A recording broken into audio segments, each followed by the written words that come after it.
Alright everybody, welcome to Cars and Guitars. This will be my very first video. This is a Toyota Prius. Paint code is 1J7. It is the Sonic Titanium Metallic. And the car's already been prepped. And right now I'm just kind of going through, masking it up. And, there's a science to it. I masked this car up in about, I'd say probably 10 minutes. But I went ahead and edited the footage down, so, I didn't bore you too much with that. But still kind of going and masking off right now. But while we're waiting, before we go ahead and start spraying, we run a shop in Central Illinois.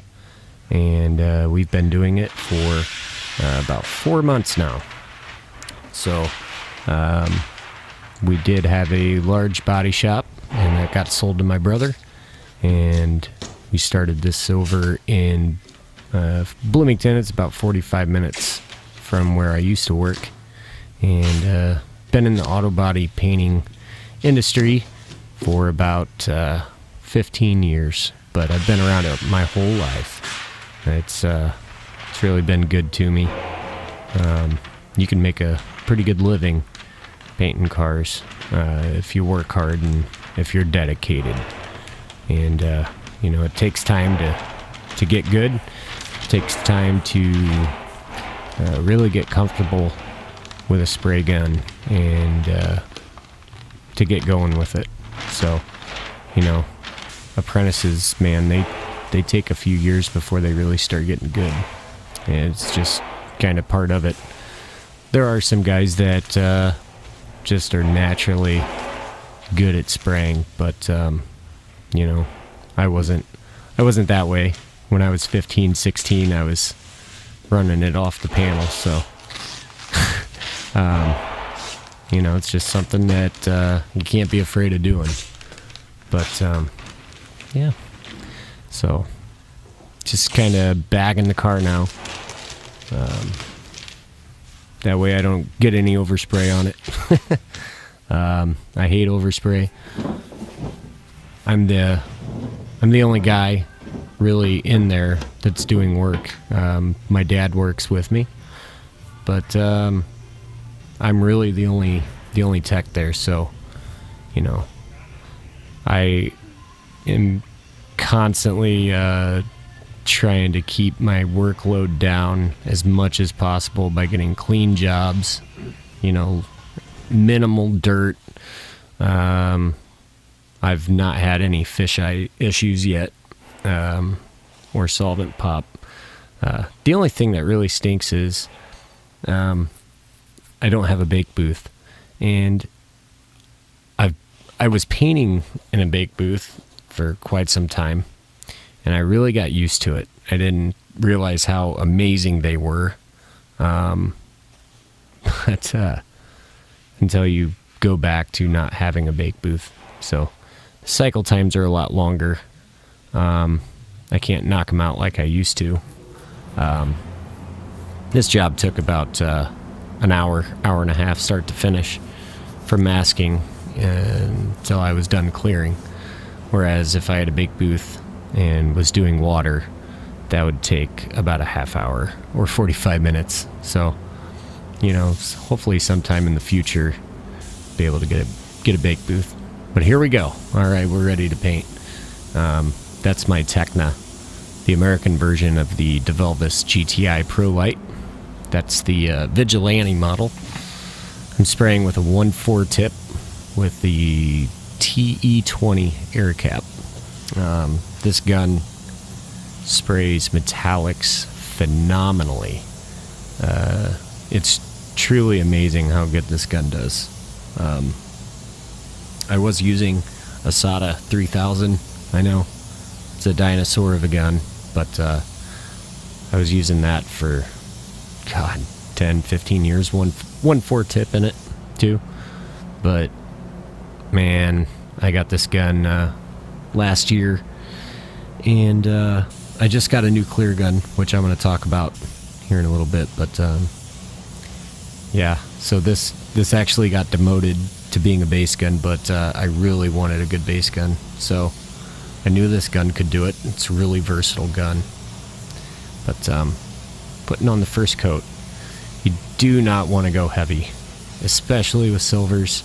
If you go too heavy, you're gonna have modeling issues, and definitely use slow reducers no matter what the temp.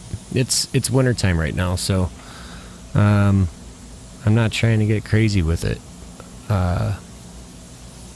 It is slow reducer, so I've got 5 to 7 minutes of flash time between coats, but it really lays metallics down well, and I'm not going to have any issues really with modeling.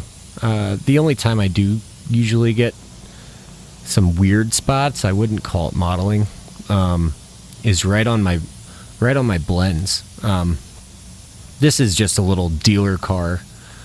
It's not a customer's vehicle. This was a quick repair, get it in, get it out type of deal, as cheap as possible. So I would have blended the front passenger door, but when you're getting 50 cents on the dollar for repair, you can't really go blending all over. I mean, where do you stop? Just like there's a little dent up there, and I blended on the body line, and on my next video I'll do an update of showing this car outside. So I just sprayed this today, so I'll get her buffed and delivered tomorrow, but I'll be sure to get some photos of it. Yep, still basing.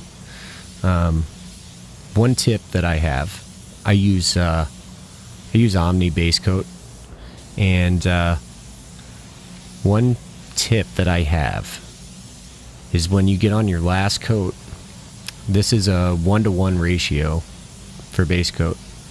I over reduce my last coat or two when I'm doing the effect coat. As you can see, I am not spraying heavy at all. I'm watching the metallic as it's laying down. It's kind of why I got a weird angle, but I'm watching the metallics, and you just gotta hit it just right. And see, I'm kind of blending in that dark spot I was talking about on my blends. You just gotta not be afraid of trying new things, and the silvers are looking really good. I did one more coat just to be on the safe side. Usually I'd go grab a sun gun, but I had a lot of cars to paint, so I just kind of had to keep going.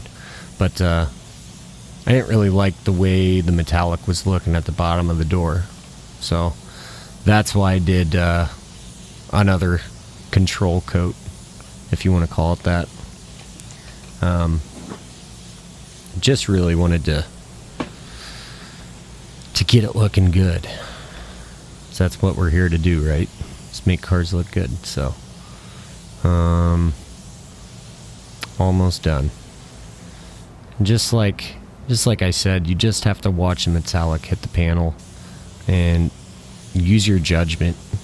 Go with your gut on how you should be laying this stuff down, because there's no right or wrong way. I mean, there's wrong ways of painting, but some guys turn their air pressure up for their effect coats. Some of them turn it down. Some stand 8 feet away and others get right up on it. I mean, it's just whatever you do. And here's my new clear gun. It's the Sata 5500 RP. It's a 1.3 digital with the iNozzle, and this gun is flippin' amazing. Laying the clear down right now, and this thing's just a monster. I had a Sata RP 3000. I never had the 4000, never had the 5000. But this gun is truly amazing. So how I set it up is full fan, full fluid, and I run anywhere between 30 and 34 psi. Anything under 30, it does look a little grainy, but I found the sweet spots around 31 or 32 psi, and yeah, it's an amazing gun. Like I said, I can't really say much else. But the only thing that I don't like about the gun, the only drawback, is I'm not a huge fan of the finish on the actual gun itself. I'm a big fan of the chrome finishes that they used to have. Chrome just seemed like stayed clean longer, and you know, if you took care of it, the chrome didn't pit or split. But this gun is only about 4 weeks old, 3 or 4 weeks old, and I mean it's starting to look dirty, which, I mean, whatever. I mean, it's a paint gun. As long as it's spraying good and performing well and keeping the inside clean, that's really all that matters. But I mean, for that kind of money, I would want a little bit of a better finish. But still, that's just that's the only thing that's wrong with it, and that's really minor. I know I'm kind of complaining about it, but looks like this job's done. So I hope you guys enjoyed the video, and keep looking for new videos. Like and subscribe if you liked it, and we'll see you on the